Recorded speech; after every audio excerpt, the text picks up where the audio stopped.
သာသနာတက္ကရာ111တွင်ဖျားမြတ်စွာကိုတော်တိုင်ကြွရောက်၍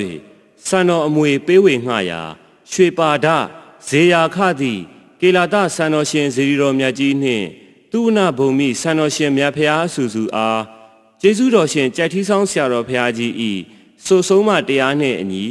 မန္တလေးသိန်းစော်မှဖူးမြော်ကြည်ညိုရေးသားတည်ဆို၍အဇဒာအနုပညာမှပူဇော်တင်ဆက်သည်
Tanya